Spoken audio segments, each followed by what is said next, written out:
यह सरकार नमस्कार। माहौल जबरदस्त शानदार। एक सिंगल केस लो जो जीएसटी में सुप्रीम कोर्ट तक सर पहुंच गया और सुप्रीम कोर्ट ने जजमेंट दिया, बहुत ही सुंदर, इंडस्ट्री के फेवर का नो डाउट। एंड सर वो केस लो अभी सीए इंस्टीट्यूट ने हमारे सिलेबस में इनकॉर्पोरेट किया है। सो आइए एक लास्ट पॉइंट जो हमारा बचा हुआ है साहब, एक वो केस लो सफारी रिट्रीट्स का। सर बड़ा ही सुंदर जजमेंट है। एंड सर बहुत ही टाइम से, लंबे टाइम से, जब से जीएसटी आया तब से इसका judgment was pending. And yes finally 2024 is the year जिसमें इसका जजमेंट आ गया है। अब सर देखते हैं सुप्रीम कोर्ट ने क्या बोला है, क्या डिस्प्यूट था and how it is relevant for all of us. आइए सर, सबसे पहली बात, sir safari retreats private limited 2024 supreme court का जजमेंट है बच्चों। अब इसमें construction services, all the goods और all the services which are used in construction of immovable property are covered under block credit as per clause number D of the section number 17 subsection 5। Clear. और works contract service अगर आपने ली है for construction of any immovable property तो भी आपको credit नहीं मिलता है, except you are providing works contract service for somebody else. हाँ है ना भाई? तो सर हमने सेक्शन नंबर 17 सबसेक्शन 5 ऑलरेडी पढ़ा हुआ है। आपकी रेफरेंस के लिए बेयर एक्ट का लैंग्वेज मैंने यहां लिखा है क्योंकि उसका interpretation is required in the judgement. So जो आपको समझना है बच्चों, तो sir relevant bare act portion for ready reference section number 17 subsection 5 उसका क्लोज नंबर सी और क्लोज नंबर डी में आपके लिए लेके आया हूं बेटा। क्लोज नंबर सी बोलता है क्या सर, यहां पे 17.5 क्या बोलता है, notwithstanding anything contain in section number 16.1 और section number 18.1 no input tax credit shall be allowed in respect of following. उसका clause number C works contract service, कोई क्रेडिट नहीं मिलेगा supply when supplied for construction of an immovable property other than plant and machinery. अगर plant and machinery के construction के लिए अगर आपने वर्क्स कॉन्ट्रैक्ट सर्विस ली है तो yes ITC will be allowed. Clear. Otherwise ITC will never be allowed, but yes except where it is an input service for further supply of works contract service. मतलब works contract service provide करने के लिए अगर आपने works contract service ली है तो ITC मिल जाएगा। प्लांट एंड मशीनरी के कंस्ट्रक्शन के लिए अगर आपने वर्क्स कॉन्ट्रैक्ट सर्विस ली है तो क्रेडिट मिल जाएगा, अदरवाइज वर्क्स कॉन्ट्रैक्ट सर्विस का क्रेडिट कभी नहीं मिलेगा। सेम वे हमने पढ़ा था बाकी सारी गुड्स, बाकी सारी services which are used in construction of any immovable property, उसके लिए भी पढ़िए बेटा। गुड्स और सर्विस और both received by a taxable person for construction of an immovable property other than plant or machinery on his own account कोई credit नहीं मिलेगा, इंक्लूडिंग व्हेन सच गुड्स और सर्विस और both are used in the course और furtherance of his business. मतलब अगर आपने खुद के लिए फैक्ट्री का कंस्ट्रक्शन कराया, अपने ऑफिस की बिल्डिंग का कंस्ट्रक्शन कराया sir on your own account, खुद के लिए, खुद के यूज के लिए बेटा, तो इसमें जो भी गुड्स काम आया, कंस्ट्रक्शन सर्विस काम आई, वर्क्स कॉन्ट्रैक्ट सर्विस काम, कंस्ट्रक्शन सर्विस काम आई, कोई भी गुड्स काम आया, सीमेंट स्टील वगैरह, सर इनका किसी का भी इनपुट टैक्स क्रेडिट आपको नहीं मिलने वाला है अदर देन प्लांट और मशीनरी। हाँ, आपने अगर किसी को कंस्ट्रक्शन सर्विस दी होती, आपने किसी को वर्क्स कॉन्ट्रैक्ट सर्विस दी है, उसके लिए अगर आपने कोई भी गुड्स और सर्विस काम लिया है for construction of immovable property तो क्रेडिट मिलता है क्योंकि ओन हिज ओन अकाउंट नहीं होता है उस केस में। तो ये हम ऑलरेडी बातें कर चुके बेटा। पर प्लांट और मशीनरी के कंस्ट्रक्शन के लिए, आई रिपीट, प्लांट और मशीनरी के कंस्ट्रक्शन के लिए अगर आपने कोई भी गुड्स और सर्विस यूज करी है तो आईटीसी विल बी अलाउड। कोई डाउट? Clear, done. चलिए सर, अब प्लांट एंड मशीनरी को डिफाइन किया है लॉ के अंदर बेटा, जिसका डेफिनेशन हम ऑलरेडी पढ़ चुके हैं, रेफरेंस के लिए वापस से पढ़ा रहा हूं मैं आपको बेटा। सर एक चीज अगर आप नोट करेंगे, ध्यान से नोट करना बच्चों, सर मालिक ध्यान से देखना, यहां पे वर्ड काम आए क्लोज नंबर सी में other than plant and machinery, close number D में जो वर्ड्स काम आए अदर देन प्लांट और मशीनरी। क्लियर। यहां खेला हो गया भाई, यहां खेला हो गया, यहां पे और लिखा है, यहां एंड लिखा है, जिसका ध्यान अभी हमें देना पड़ेगा बेटा। और आपको भी अपनी बुक के अंदर यहाँ पे नोटिस करना पड़ेगा, और यहाँ पे आपको सर यहाँ पे तो प्लांट एंड मशीनरी लिखना है और क्लोज नंबर डी में प्लांट और मशीनरी करिएगा उसको। आइए बच्चों, अब इसका मीनिंग क्या निकल रहा है, explanation for the purposes of this chapter, मतलब आईटीसी वाला चैप्टर, एंड चैप्टर नंबर 6 मतलब रजिस्ट्रेशन वाला chapter. The expression plant and machinery, I repeat, the expression plant and machinery means apparatus, equipment and machinery fixed to earth by foundation or structural support that are used for making outward supply of goods or service or both, and includes such foundation and structural support also, but it excludes land, building or other civil structure. It excludes telecom towers, and it excludes pipeline laid outside the factory premises. Clear? ये definition हमने पहले भी पढ़ी थी, मैंने वापस आपकी reference के लिए पढ़ा दी बेटा। पर आप अगर ध्यान से नोट करेंगे तो यहां पर प्लांट एंड मशीनरी वर्ड को डिफाइन किया है लॉ के अंदर, पर पूरे जीएसटी एक्ट में, सीजीएसटी एक्ट, आईजीएसटी एक्ट वगैरह में कहीं पे भी प्लांट और मशीनरी वर्ड को डिफाइन नहीं किया गया।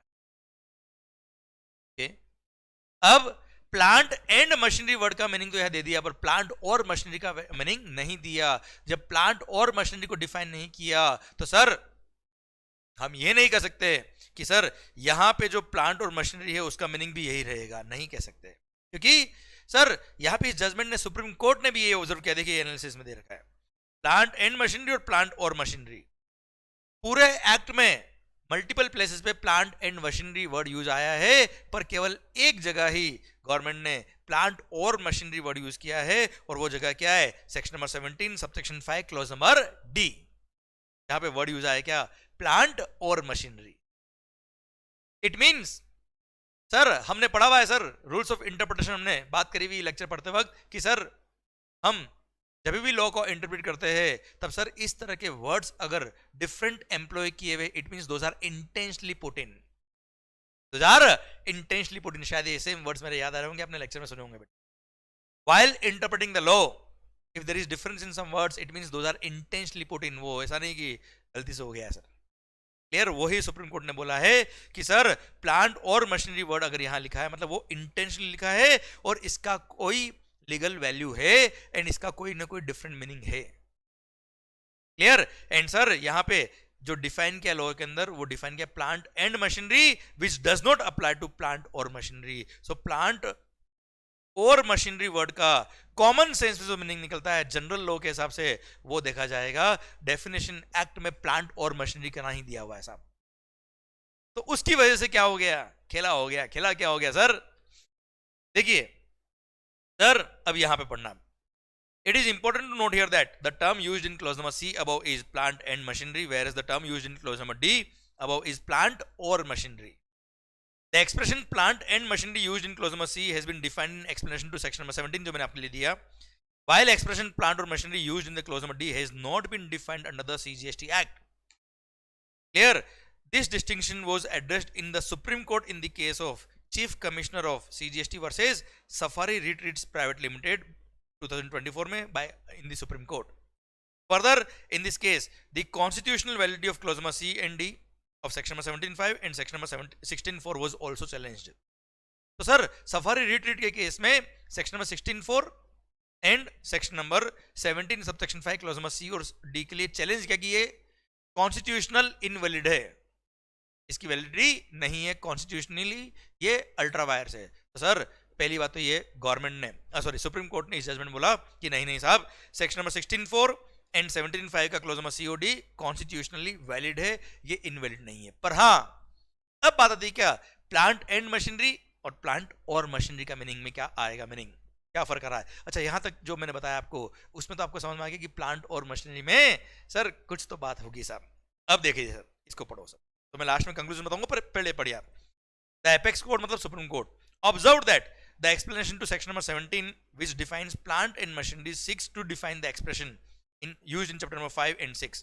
Chapter number 6, the expression plant and machinery appears at several places, but the word expression plant or machinery is found only in section number 17.5d.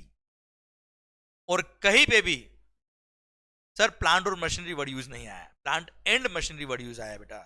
This implies that legislature did not intend to give expression plant और machinery the same meaning as the plant and machinery. मतलब plant और machinery का meaning कुछ और है, plant and machinery का meaning जो हमने डिफाइन किया वही है, दोनों का मीनिंग सेम नहीं है। And this has made this distinction consciously बेटा, मतलब लॉ ने जो वर्ड्स यूज किए वो कॉन्शियसली यूज किए, those are intentionally put in. Therefore the court held that the expression plant and machinery and plant और machinery can not be given the same meaning. अब sir यहां तक तो आपको और मेरे को बात समझ में आ गई।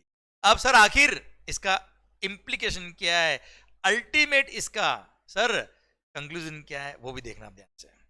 Consequently in case of clause number C if the construction is of plant and machinery as defined, जो हमने प्लांट और मशीनरी की डेफिनेशन पढ़ी, the benefit of ITC will accrue, मतलब प्लांट एंड मशीनरी अगर बनाया है तो ही वर्क्स कॉन्ट्रैक्ट सर्विस का क्रेडिट मिलेगा। देखिए क्लोज नंबर सी में क्या कवर है बेटा, works contract service. Clause number C is specifically for works contract service, और वर्क्स कॉन्ट्रैक्ट सर्विस का क्रेडिट आपको तभी मिलेगा जब आपने प्लांट एंड मशीनरी बनाया है तब। अच्छा, किसी और को वर्क्स कॉन्ट्रैक्ट सर्विस दे रहे हो तो सर बात एकदम क्रेडिट मिलना ही मिलना है सर। हम बात करें जब खुद के लिए आप सर कंस्ट्रक्शन कर रहे हो, उस केस की बात कर रहा हूं आपसे। तो ऐसे केस में अगर प्लांट एंड मशीनरी का कंस्ट्रक्शन हुआ है तो सर जैसे कोई स्ट्रक्चरल सपोर्ट बनाया, कोई फाउंडेशन बनाया आपने बेटा, clear, for laying the machinery to give the support to the machinery, तो ऐसे केस में वो प्लांट एंड मशीनरी के स्कोप में आता है और ऐसे केस में वर्क्स कॉन्ट्रैक्ट सर्विस का क्रेडिट मिल जाएगा। अब मैं वर्क्स कॉन्ट्रैक्ट सर्विस की बात नहीं कर रहा हूं, अब मैं बात कर रहा हूं आपसे किसकी, सर गुड्स और सर्विस और बोथ। वर्क्स कॉन्ट्रैक्ट सर्विस की बात ऊपर हो गई बेटा, स्पेसिफिक प्रोविजन है। उसके अलावा वर्क्स कॉन्ट्रैक्ट सर्विस के अलावा कोई भी गुड्स जैसे सीमेंट, स्टील, आयरन, कोई भी सर्विस जैसे construction service, not the works contract service, construction service, sir आपका architect services, interior decoration services, clear, ये सारी गुड्स और services other than works contract का क्रेडिट कब मिलेगा, जब वो प्लांट और मशीनरी के कंस्ट्रक्शन में काम आया, प्लांट और मशीनरी। अच्छा, किसी और को वर्क्स कॉन्ट्रैक्ट सर्विस दे रहे हो, किसी और के लिए अगर आप कंस्ट्रक्शन सर्विस प्रोवाइड कर रहे हो तो क्रेडिट हमेशा मिलेगा, वो तो डाउट ही नहीं बेटा। मैं तो बात कर रहा हूं ऑन हिज ओन अकाउंट, अगर कुछ कंस्ट्रक्शन कराया है तो क्रेडिट मिलता है कि नहीं मिलता है। तो प्लांट और मशीनरी का कंस्ट्रक्शन कराया है तो जो भी गुड्स और सर्विस और बोथ काम आए हैं इन कंस्ट्रक्शन ऑफ प्लांट और मशीनरी, तो credit will be allowed. Clear sir. अब ऐसे केस में sir the consequently the benefit in case of clause number C मतलब वर्क्स कॉन्ट्रैक्ट वाला, if the construction is of plant and machinery as defined, then ITC will accrue. Similarly, in clause number D, if the construction is of plant or machinery, ITC will be available. यहाँ तक मैं बात कर चुका बेटा। अब further, while trying to analyze the meaning of the expression plant or machinery, the court observed that, supreme court ने बोला क्या, the expression plant or machinery has a different connotation, मतलब इसका मीनिंग कुछ और है। It can be either a plant or a machinery. Plant and machinery नहीं है, it can be either a plant or a machinery. Sir तो इसका मतलब ये हो गया, section number 17 subsection 5 clause number D बोलता है क्या, sir section number 17 subsection 5 clause number D deals with construction of an immovable property. The very fact that the expression immovable property other than plant और machinery is used to show that there could be a plant that is an immovable property. मतलब अगर कोई plant है जो immovable property है, उसके construction में अगर कोई गुड्स और सर्विस और बहुत काम आया तो ITC will be allowed. Plant and machinery को डिफाइन किया, यहां पे देखो बेटा, प्लांट एंड मशीनरी वर्ड को डिफाइन किया, और plant and machinery excludes land, building और अदर सिविल स्ट्रक्चर, पर प्लांट और मशीनरी वर्ड तो डिफाइन किया ही नहीं। तो सर अगर आपने केवल, अब मैं बात कर रहा हूं क्लोज नंबर डी के लिए, अगर आपने गुड्स और सर्विस और बहुत यूज किया किसके लिए, प्लांट के कंस्ट्रक्शन के लिए, which may be an immovable property बेटा, तो क्रेडिट विल बी अलाउड। यहां तक धीरे धीरे पहुंच रहे हो बेटा, लास्ट तक सुनना, मजा आ जाएगा जीवन में। सर अगर प्लांट एंड मशीनरी की बात करते हैं तो plant and machinery excludes land, building और सिविल स्ट्रक्चर बेटा, पर प्लांट और मशीनरी को डिफाइन नहीं किया। तो सर प्लांट अलग, मशीनरी अलग। Now plant can be N immovable property, और प्लांट अगर इमूवेबल प्रॉपर्टी है तो उसके कंस्ट्रक्शन में जो भी गुड्स और सर्विस और बहुत काम आए, क्रेडिट विल बी अलाउड। यहां तक पिक्चर शायद यहां तक पहुंच गई बेटा, धीरे धीरे बढ़ते आगे। सर स्टेप बाय स्टेप ही समझ में आएगा पूरा बात बेटा। तो सर द प्लांट और machinery used shows that there could be a plant that is an immovable property, as the word plant has not been defined under the CGST Act or the rules made thereunder. Its ordinary meaning in the commercial terms will have to be attached to it. तो sir ordinary commercial terms में define करना पड़ेगा कि plant का meaning क्या। Thus the Supreme Court, अब ये बहुत important पैरा है बेटा आपके लिए, thus the Supreme Court held that, पहले मैं बताता हूँ फिर बताता हूँ आपको, फिर मैं बोलता हूँ। अगर मान लो मेरा काम क्या है, मैं वेयर हाउस का बिजनेस करता हूं साहब, एक एग्जांपल दे रहा मैं आपको बेटा, इसका वेयर हाउस का, मतलब मैं वेयर हाउस का कंस्ट्रक्शन कराता हूं और उसको सर लोगों को वेयर हाउसिंग सर्विसेज प्रोवाइड करता हूं। आपको कोई गुड्स स्टोर करना है आप स्टोर कर सकते हो, वेयर हाउस को रेंट पे देता हूं बेटा मैं, और वेयर हाउसिंग चार्जेस में कलेक्ट करता हूं। जब मैंने वेयरहाउस का कंस्ट्रक्शन शुरू किया था तब ही पता था कि मैं वेयरहाउस को रेंट पे देने वाला हूं, वेयरहाउसिंग सर्विसेज में प्रोवाइड करने वाला हूं साहब। तो सर आप खुद सोचिए, अगर वेयरहाउस की बिल्डिंग अगर नहीं हो तो क्या मैं वेयरहाउसिंग सर्विस दे सकता हूं? Answer is no. तो अगर आप ऐसी कोई बिल्डिंग बना रहे हो जो आपके लिए रेवेन्यू जनरेटिंग होगी और उस बिल्डिंग के बिना वो रेवेन्यू जनरेट नहीं हो सकता आपके लिए, तो ऐसे केस में उस वेयरहाउस को आप प्लांट बोलेंगे। और प्लांट अगर बोलेंगे तो इसमें जो भी गुड्स और सर्विस और both other than works contract लिख देता हूं यहां पे मैं, क्योंकि वर्क्स कॉन्ट्रैक्ट के लिए तो क्लोज नंबर सी अप्लाई हो गया, क्लोज नंबर सी में तो प्लांट एंड मशीनरी बोल दी, देन वर्क्स कॉन्ट्रैक्ट के लिए पॉइंट खत्म कर देना। कोई भी गुड्स और सर्विस और बोथ, जैसे गुड्स में आ गया क्या, सीमेंट स्टील एटसेट्रा, सर्विसेज में construction service, architect service etcetera. बेटा क्लियर? कोई भी गुड्स और सर्विस और बहुत काम आ रहा है किसमें, वेयरहाउस के कंस्ट्रक्शन में, और warehouse is being used for providing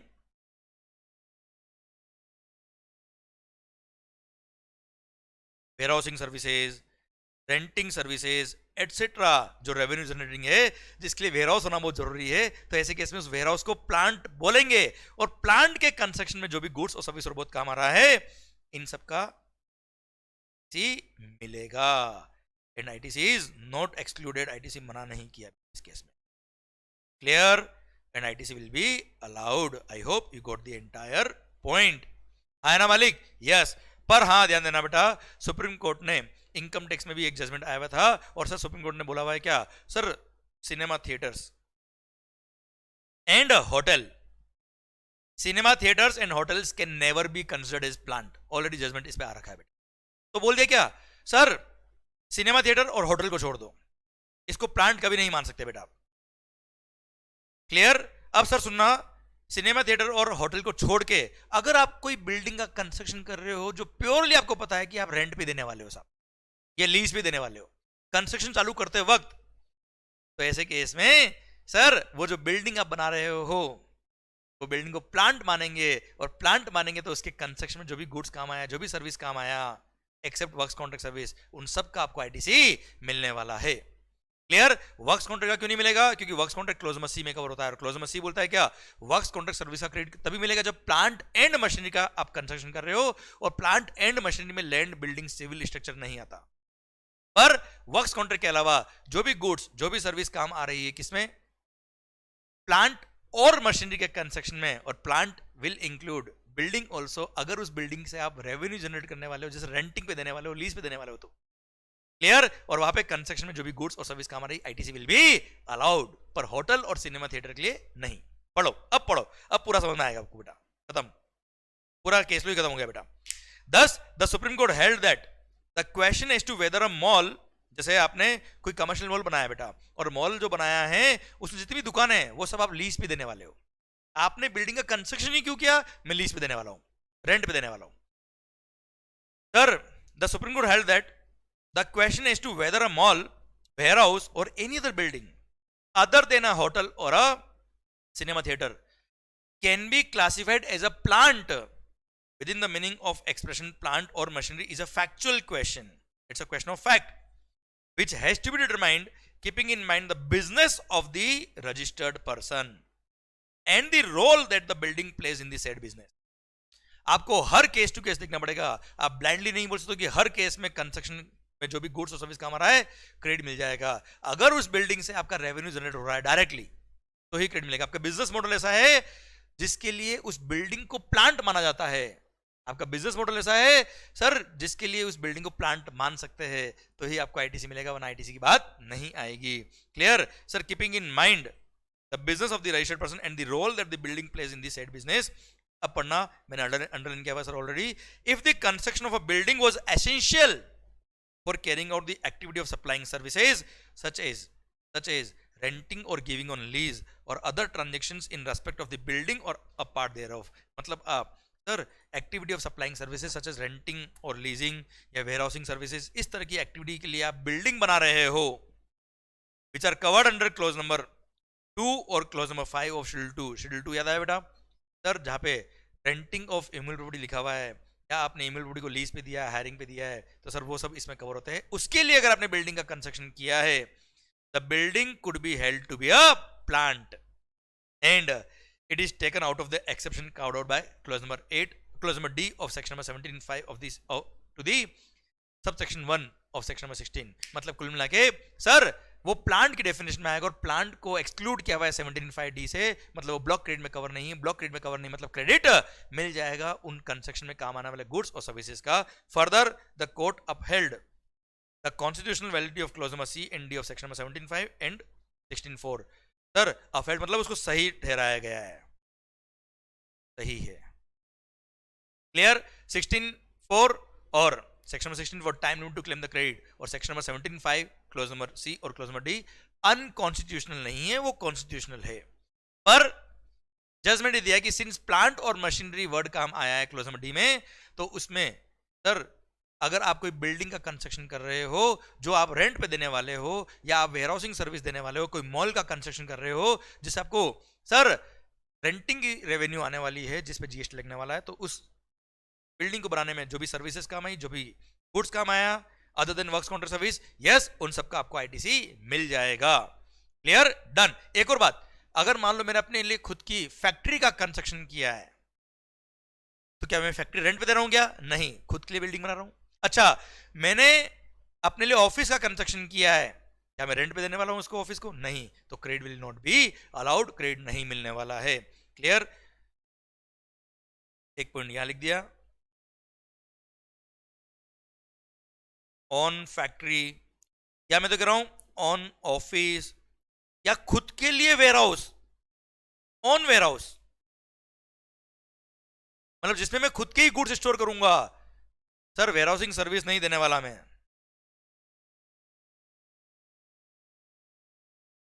no warehousing service या नो रेंट। क्लियर? मैं खुद के लिए वेयरहाउस बना रहा हूं जिसमें खुद के ही गुड्स स्टोर करूंगा, खुद की फैक्ट्री बना रहा हूं, खुद की ऑफिस बना रहा हूं, तो ऐसे केस में नो आईटीसी ऑफ गुड्स और सर्विस और बोथ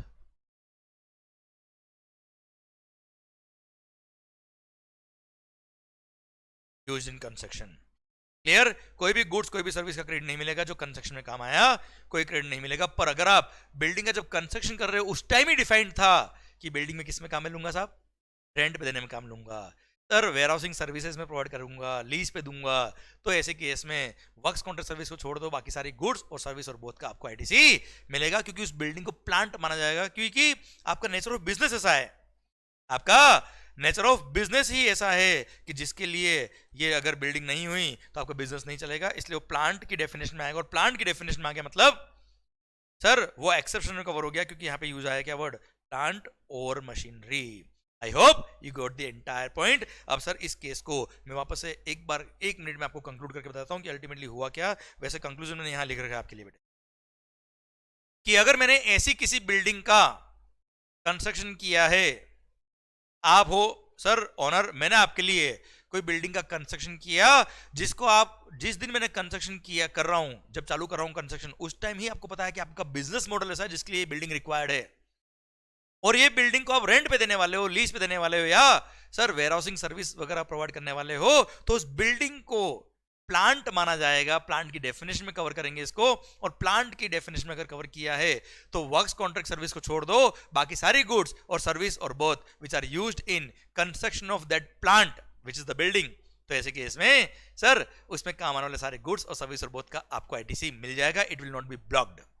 पर होटल और cinema theatres are never considered as plant, ये साफ बात ध्यान रखिएगा, ये एक्सेप्शन अलग से दे दिया बेटा, है ना मालिक। तो अगर आप होटल का कंस्ट्रक्शन कर रहे हो तो होटल वाले को उन्हीं गुड्स उन्हीं सर्विस का क्रेडिट मिलेगा जो वर्क्स जो प्लांट एंड मशीनरी के स्कोप में आ रहे हैं बेटा, जो construction of plant and machinery के स्कोप में आ रहे हैं उन्हीं का क्रेडिट मिलेगा, बाकी बिल्डिंग का क्रेडिट नहीं मिलेगा, क्योंकि plant and machinery exclude land, building और अदर सिविल स्ट्रक्चर बेटा। क्लियर?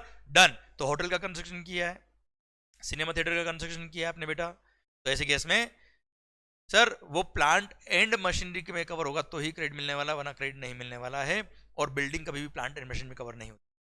क्लियर? पर अगर आपने वेयरहाउस का कंस्ट्रक्शन किया है और जो इसके लिए कंस्ट्रक्शन किया है वो रेंटिंग की सर्विस देने वाला है, वेयर हाउसिंग की सर्विस देने वाला है, तो यस वो प्लांट के स्कोप में आ जाएगा वेयर हाउस। डे 1 पे जब आप कंस्ट्रक्शन शुरू करो तभी पता था बेटा, तो ऐसे केस में प्लांट की डेफिनेशन में आएगा, और प्लांट की डेफिनेशन में अगर आया है वो यहाँ पे कवर हो गया और यहाँ पे अगर कवर हो गया, तो सर कोई भी गुड्स और सर्विस और both other than works contract service trade will be allowed which are used in construction of that plant. I hope you got the entire point. Bharat माता की जय।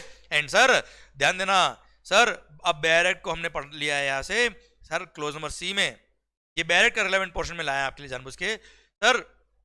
बैरेट में क्लोज नंबर सी में plant and machinery word use काम आया है, और clause number D में प्लांट और मशीनरी वर्ड काम आया है। ध्यान दीजिएगा आपकी जो भी बुक आप यूज कर रहे हो उसमें अगर ये वर्ड्स प्लांट एंड मशीनरी हर जगह काम लिया तो क्लोज नंबर डी में भी आप करेक्शन करिएगा अपनी बुक के अंदर, प्लांट और मशीनरी यूज करिएगा बेटा उसको। Okay done. भारत माता की जय। आई hope you got the entire point. And ये केस तो बड़ा इंपॉर्टेंट है इंडस्ट्री के एंगल से भी, प्रैक्टिकल लाइफ के एंगल से भी बेटा, एंड एग्जामिनेशन पर्पस के लिए भी इंपॉर्टेंट होगा। इसी के साथ भारत माता की जय। सर ये केस लो भी खत्म होता है अब। एंड सर सारे सर्कुलर जो मैंने आपको पढ़ाया है वो सारे सर्कुलर का जो लेक्चर मैंने यूट्यूब पे अपलोड किया है ये बहुत इंपॉर्टेंट है आपके लिए बेटा, ध्यान देना एग्जामिनेशन पर्पस के लिए। ओके तो सारे केस लो और सारे सर्कुलर्स और ये केस लो बहुत इंपॉर्टेंट है, और ये अपनी बुक के अंदर मार्किंग जरूर। Okay thank you so much, bye bye. माहौल जबरदस्त शानदार, मस्त होके पढ़े, खुश होके पढ़े, क्योंकि सर मस्त होके पढ़ेंगे, खुश होके पढ़ेंगे तो पूरी पॉजिटिव ताकत आपकी लगेगी पढ़ाई के अंदर, और इससे माहौल बनेगा। और चढ़ती शराब से नहीं चढ़ती, माहौल से है। और ध्यान देना जब तक तोड़ेंगे नहीं तब तक छोड़ेंगे नहीं। सर आपका टाइम आ गया है, लोग बोलते ना अपना टाइम आएगा, मैं कह रहा हूं आपका टाइम आ गया है, लगा दो पूरी ताकत। एंड सर अगर कुछ कर दिखाना है तो अभी ये वक्त, करो पूरी मेहनत, रिजल्ट अपने आप बहुत अच्छा आएंगे आपके। All the best, thank you so much, love you lot, take care, bye bye. And sir do share this case law with all your friends, क्योंकि this is very important from the examination purpose. This is the only case law which is included in the GST syllabus, और ये supreme court का judgement अभी just आया ही है, इसलिए examination के लिए भी इंपॉर्टेंट होगा। अपने सारे फ्रेंड्स के साथ जरूर शेयर करिएगा, क्योंकि बहुत इंपॉर्टेंट होगा एग्जाम्स के लिए बेटा। एंड यस अगर मजा आ गया हो सर जरूर कमेंट बॉक्स में माहौल लिख देना। एंड सर माहौल आपके एंड भी बनना। Thank you, bye bye.